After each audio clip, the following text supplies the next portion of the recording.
I took Phainon's old form into Blender to see all the details up close, since you can't spin it around in game. I kind of expected it to be more like Acheron, who has a bunch of changes that are only in texture, but Phainon's is almost entirely different. His eyes of course are very noticeably a completely different color, but so is his hair, which actually becomes a lot spikier than I expected.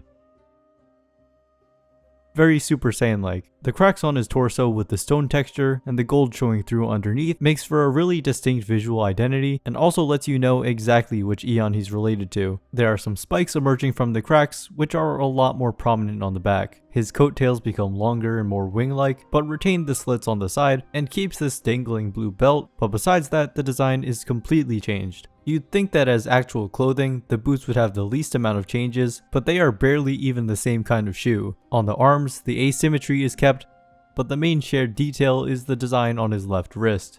The sun marking on his neck doesn't really line up, which strikes me as a bit odd though. The wings are the biggest new addition to the old form, and the modelers went crazy on them. Each of the separate parts has a completely distinct look, and each wing consists of two halves for more flexible posing. The ring behind his head does something pretty unique by having a lighter colored outline rather than a typical darker one, which is also present on his sword. Definitely makes it stand out more. Somehow the only thing which is nearly identical between these two models is the designs on the soles of the feet. They really thought I wouldn't notice.